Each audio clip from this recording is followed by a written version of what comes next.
Yo, what is going on, guys? And in today's video, I will be reviewing oh, the anime heroes One Piece Trafalgar Law. And so I recently just finished the time skip, and I know that all the One Piece outfits in this line of the anime heroes are all pre-time skip outfits, but I'm fine with that because I recently just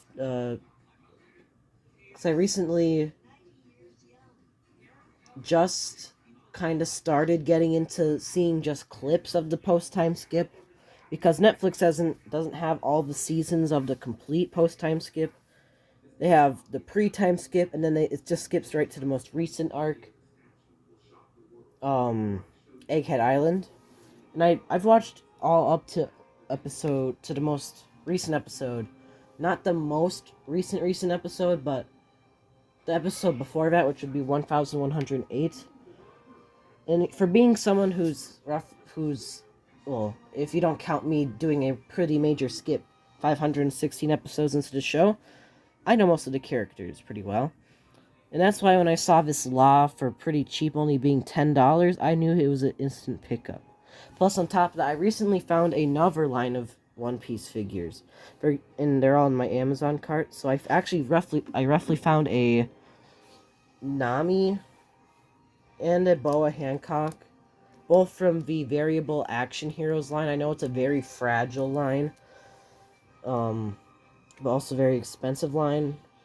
And then also some of the One Piece figure arts interest me, like the Captain Kid. And then I need to get like a Luffy, and then I'll have like probably 3 of the strongest fighters from the worst generation, well, except for Blackbeard, but from the 3 original 11 Novas. Supernovas, I think they are.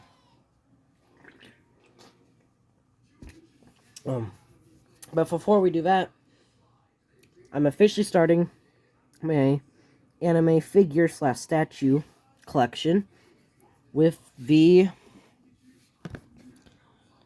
this Ace figure from the Bandai Spirits collection. Now this does correspond with a Yamato figure.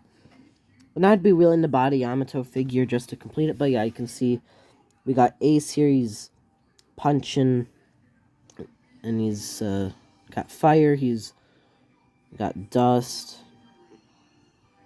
He's got all the sculpt, and this is before he got the Whitebeard tattoo. I don't know what battle this is. But yeah, you can see great detail here. The face looks good. Yeah, they did add the freckle detail, and they did really good job with that. Except for like the fact that they didn't put like all the little details on the hat. Kind of left it blank a bit, but that's fine. It's got tattoo look. Oh, it's kind of falling apart here, but yeah, if you'll notice here, this is the base, and then also the flame.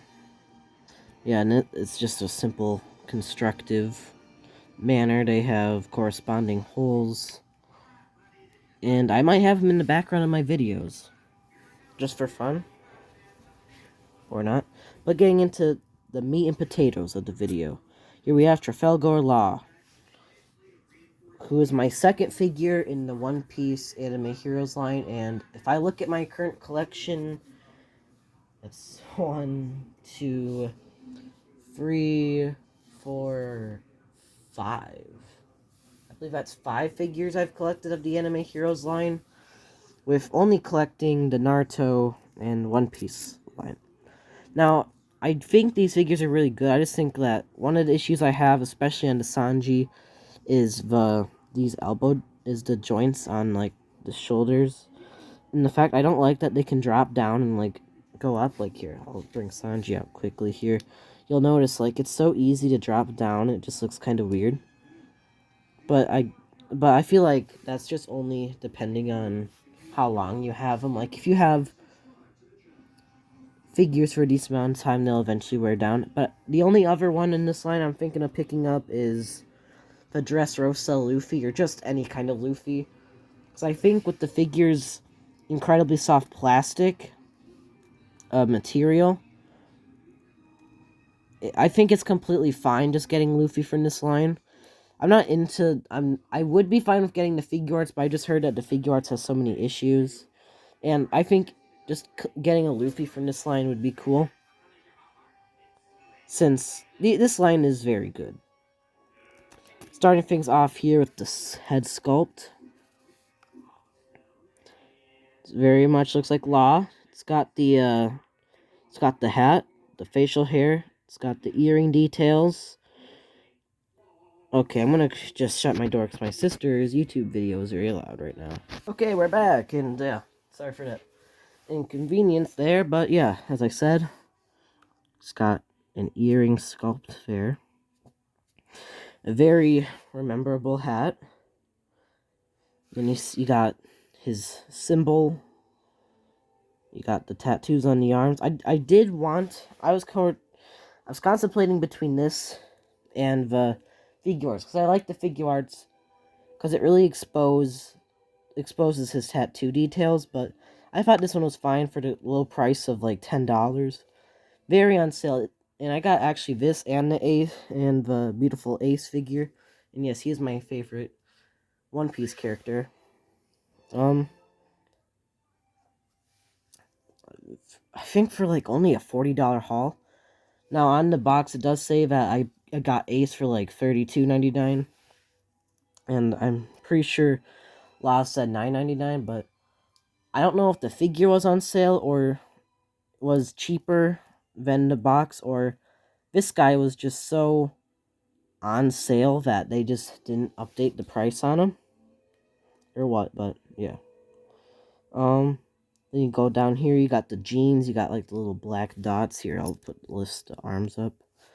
And yeah, you got little pocket details there. Going down to the shoes.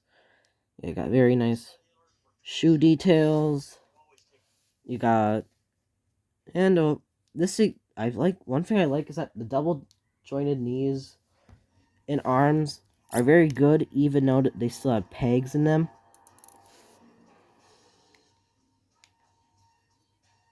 And yeah, you'll notice all the wrinkle detail you see there. He's also got like the fluff right here. And yeah, it's a very good figure, very sweater-like. For accessories, I'll go through articulation later. Starting things off with accessories, we got, of course, we have the more open and grip hands. Then we have corresponding grip and open hands for both sides. And then we have a special hand, a pose hand, or like a pointing hand. Then he comes with his blade in the sheath. Then if you want to make it look like he took the blade out of the sheath, then you have that. Because yes, these figures do a weird thing where they don't have room. And I also do have the Sasuke from the same line, and they have the same issue. But yeah, the blade is very, very, very flimsy. If you hold it in a position for too long, it will stay like that. Which is exactly why I'm avoiding the Zoro from this line. The swords are just going to bend way too much, and there's just no way to hold the third sword. Which is why I'm getting the figure arts, and then I'm going to see if I can find any of those upgrade kits that I've seen on YouTube, where it's like the cloth skirt piece, and then it's like, and then it has like the little piece that also just doesn't expose the like the openness of like the big gap. But yeah, the sheath is very nice detail here. If I compare the length here, the sheath does work here for the size wise, because the sheath is bigger than the sword, so it's not anything weird like, oh, the sword's bigger than the sheath. But yes, you can always just port that little sheath piece. Also, one thing I like about these is like having the sheath having its like own little the handle is that whenever like whenever you pose figures, you can give a good, or if you're just like if you do stop motion or any sort of like picture taking of figures, you can make it look like a sword was broken. But yeah, the sword fits very well in here. Holds it no problem. He won't be letting go of it. And yeah, very good. I'll quickly take the sword out of the hand. I'll do articulation here. The head doesn't get much articulation up here. Can look up that far. Can look down, or can look up that far. Can look down, not that far. Head can of course rotate. There's a little bit of a swivel there. Arm goes 360. It's a very squeaky joint though. Arm can go up incredibly far. You can also kind of get a little bit of a butterfly joint out of that. This arm, yeah, I think it's the same. Of course, you got shoulder articulation, elbow bends, great. You got hand swivel, hand can go up and down, side to side, it can move around. You got like a diaphragm joint here. However, it can get very weird where if you like pose it around, it will kind of expose the joint here. So sometimes you just gotta push it down here. But yeah, I got a nice diaphragm joint. Leg can kick up that high. Can go that back. Of course, you kind of got the little butt cheek flap stopping them. Knee can bend that far. Pretty good. Now, you don't get much leg articulation or boot articulation, but you still get some. Oh yeah, and then you get ankle. And now for some components. Here we have Trafalgar Law. Okay, if he will stand up next to for a big free comparison. Here he is next to one of the MCs of another big free, Naruto. For another big free comparison, here he is next to Goku. Here he is for another incredibly relevant character who isn't him for an incredibly relevant side character, just like Law himself, Itachi. And then for easily the one that matters most, my only One Piece action figure so far, Sanji. Yeah, you can see Sanji's slightly taller. I think that most of the line is actually pretty good. I think Sanji and Luffy are going to be around the same size. Chopper is definitely smallest. I think Brook or who is it? Frankie are rather the tallest. Both of them are incredibly tall characters. This guy is incredibly taller when you compare him to most. In fact, he's taller than probably majority of the Dragon Ball figures, except for Broly, and then maybe Roshi or Hit. He's taller than most of the Marvel Legends. Definitely not taller than the My Hero Academia figures. Definitely taller than all the Naruto figures. And I think, yeah, he's definitely taller than most of the Power Ranger figures as well. He's taller than most of my collection. However, of course, when you have One Piece with very wonky designs and heights, it's incredibly different. And let me just say, so I'm really excited to see what we get for other One Piece characters in SH Figure Arts line. Because some of the taller figures have been some of the best. Luffy had issues. Zoro has so many issues. Sanji had some minor issues. Other than that, he's been a pretty good figure for the line. I believe Gear 5 Luffy was pretty good, but people also just had said that there was a lot of issues with that one. Kaido was a pretty good figure. Yamato was an amazing figure, I heard. Trying to think of the other figure arts in the One Piece line. I think that's all of them. I'm counting like the more modern ones, but yeah. And there's so many new One Piece figure arts and just figure arts in general. Like we're getting an Itachi, we're getting a Pain, and then we're getting a Portgas D Ace, which I'm really excited for because well, Ace is my favorite character.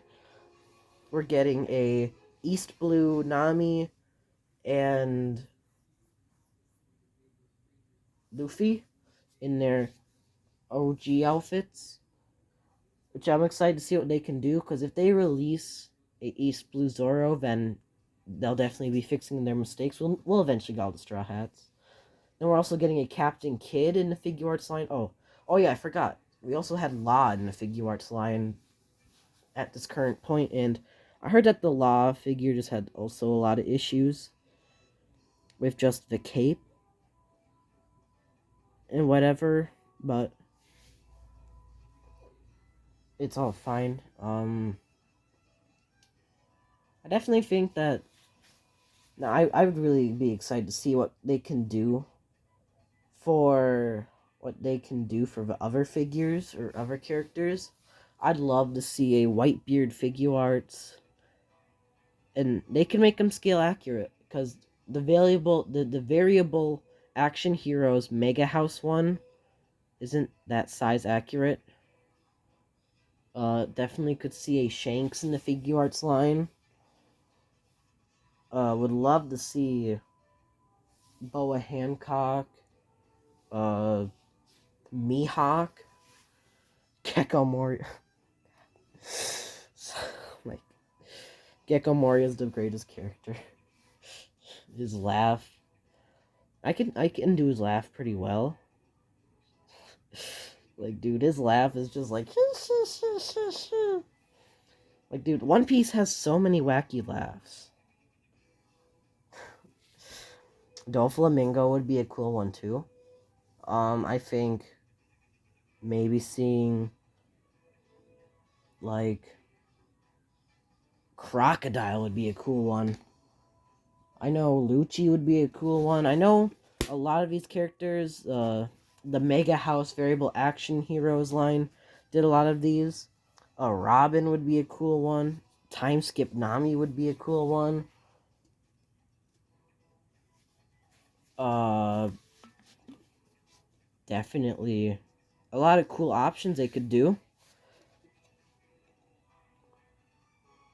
for the figure arts line and just the anime heroes line.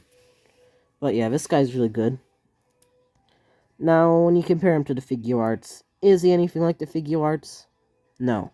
Is he better than the figure arts? In some ways.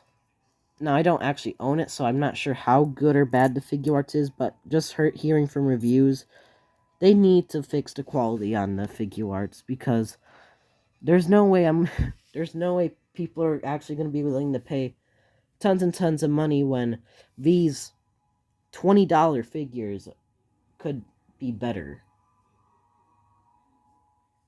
Like, these ones are less quality, but if somehow they're better than the figure arts, then they have to do something about it. They have to give us maybe less complex designs that won't hinder any kind of articulation whatsoever, you know?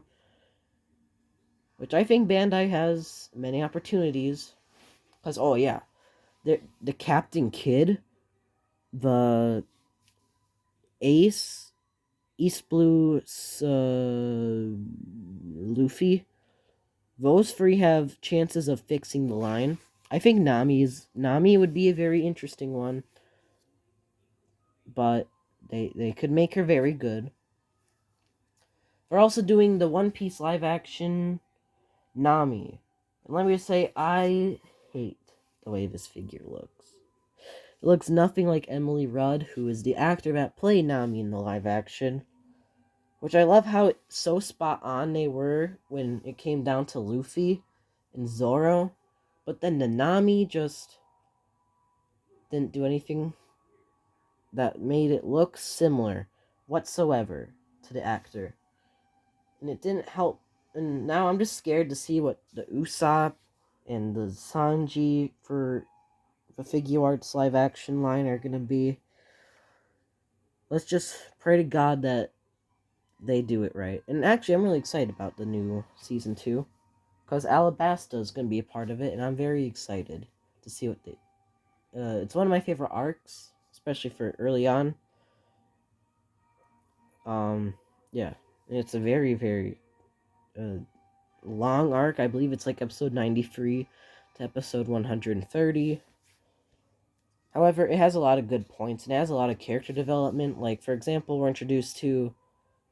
Well, technically not introduced, but, we're introduced to see what Vivi really is like, kind of after her Miss Wednesday shenanigans. We're kind of introduced to the fact that she's a brave, caring person who just wants to do right for her people, you know, and that she stood up and she stood up to the fighting, stopped it, and in the end she didn't join the crew.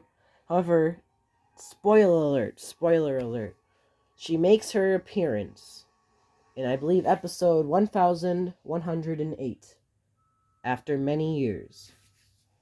Which, let me say, I was very excited to see her again because she's definitely one of my favorite characters, especially being based on the fact she's a side character that we all thought, us as One Piece fans thought, that she was not gonna be that major. She's gonna be in the episode in like 2 episodes, and then she's gonna be gone forever. But nope, she's coming back. And then yeah, but actually, I want to go for my top 10 favorite One Piece characters, and this is pre-time skip. And once I finish the post time skip, once I finish all that, get all up to date with everything, I'll go through my top 10 favorite characters then. At number 1, I believe I have Portgas D. Ace. I love Ace. So cool. I was so close to crying at his death, dude. It's just sad thinking about it, too. It's like, damn, he really got executed. And even though he broke free from the execution place at top of Marineford, he still ended up dying there in the arc. Which is just tragic to think of. At number 2, we have Hawkeye Mihawk. I really love his introduction, how he's like a badass who is one of the greatest swordsmen. He incredibly strong. Like the introduction to Warlords. I think at number 3 I have Sanji, my favorite. I just love his nature, how he just, no matter what he does, he's just trying to perv on any beautiful woman. Definitely not as bad as Brook, because Brook literally is just like, as soon as he sees any sort of woman, he's just like, yeah, may I see your panties, please? Like, he has no chill. But, yeah, there's Sanji. Number 4, I have Mr. Zero / Crocodile. I like his design. I like how he's an actual villain who really stands up to Luffy a lot. Arlong definitely did stand up to Luffy and was a tough challenge. However, Crocodile generally almost had Luffy dead so many times. In fact, I think like he nearly killed Luffy 2 times. He put him in the sand dune, had him trapped there, and then just the fight against him in the underground area. He poisoned him and he's like, yeah, Luffy, you're gonna die. Like, so cool. And number 5, I have Eustace Captain Kidd. I love his design. I love his abilities. The fact he can control metal. which is definitely one reason why I'm excited for the figure art that's coming out later this year. However, it's, again, post-time skip, so he's a lot bigger than before, but yeah, I just loved the whole introduction to, like, the worst generation, and it was very cool finding out that Captain Kidd actually had a higher bounty than Luffy, only by, like, 30 million, if I'm correct, maybe 15 million, I can't remember, but yeah, and I definitely think it was a shock. I think Luffy was definitely shocked hearing someone having a higher bounty than him. At number 6, we have Princess Vivi, or as she was formerly called in the beginning, Miss Wednesday. I like her design. However, again, Oda and his having 3 different faces for the female characters in One Piece. I definitely think uh, she has a lot of character development for just being like a pretty major side character. Definitely my favorite female One Piece character, for sure. Number 7. This was very tough for me to think of, but I think I gotta put Law here. I like Law's design, and I just love how he has some of the most drippiest fits. For sure. I just love his tattoos, and just, oh my gosh, dude, like the fact that he uses a blade. His powers are just so sick too. At number 8, I have Monkey D. Luffy, of course. Uh, I have Luffy here. He's very good character. I love all of the development he gets throughout the series. It's too bad that in the most recent chapter, his power is kind of brought down. Like, I remember when Gear 5 was first introduced, everyone was like, oh yeah, Luffy's a god. But of course, I'm not going to spoil anything, but for anyone who has been spoiled already or has already read the most recent chapter, we would know that, well, a little someone. There's a certain character that takes this power down a level. I'm not going to go any further on that. At number 8, oh no, Luffy. Number 9, I think number 9 goes to Nico Robin. Now, I know that Nico isn't her real name, it's her last name.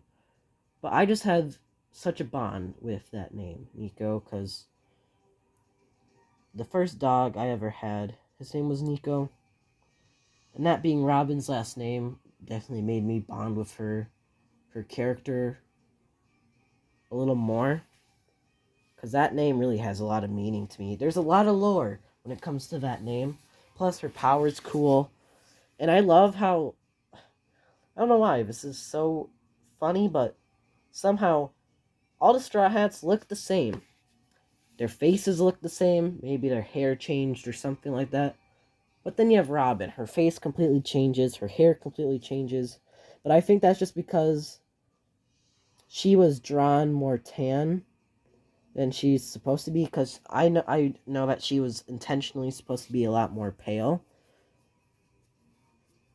At number 10, I have Gecko Moria. Okay, no. Not actually. He's never 11.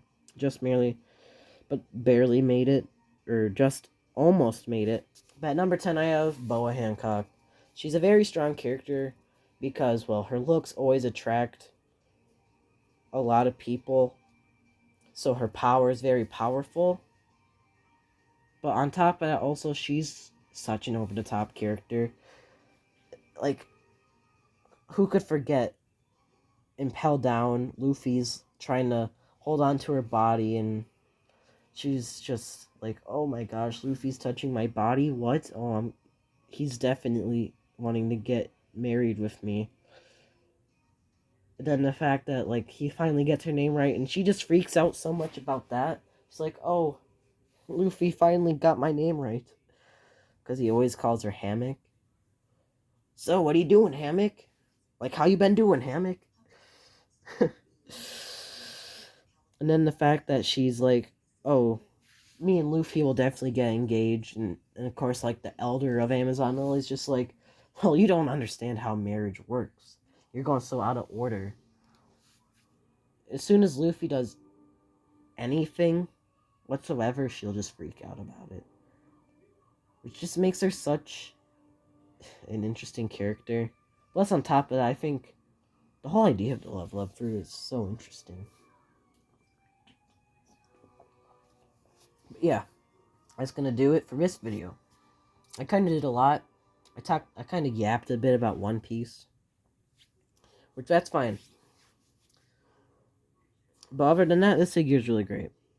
I love One Piece so much, and I hope to God that Netflix better have all of the post time skip seasons up, because I don't want to miss out on watching Wano, and I just don't want to miss out on the whole Kaido battle, introduction to Gear 5. I heard Whole Cake Island was also very good as well, because I think that's the arc where Sanji's like gets married, but then gets betrayed. I think like a lot of stuff, like the fact that I still have roughly around like 600 episodes to go is good, but if I keep it at the pace, it took me roughly around maybe a little less than a year to get to this point. I think it was around April or September. Wait, January, February, March, May, June, July, August, September, October, November, December. Let's see. I watched I believe last year the live action came out around August, if I'm correct. I watched all, I believe, 8 or 7 episodes of the live action. Got involved into the series. It took me roughly around, I think, a few weeks to finish the live action. Maybe 1 or 2 weeks to finish it. And I think I waited a few weeks before I started the actual series. Or I started right after I finished it. The day after I finished the live action. Which means roughly around, I believe, yeah, August or September I started watching. So yeah, the fact that it took me only like 8 to 9 months to get to through the whole time skip, I'm definitely very involved with the show. I want to watch all 1,109 episodes. Yeah, thank you guys all for watching. Don't forget, like, subscribe for more videos. I know it's been so long since I've uploaded, but hey, I finally finished school. Summer started. I just been enjoying my time. And anyways, we'll catch you on the next one.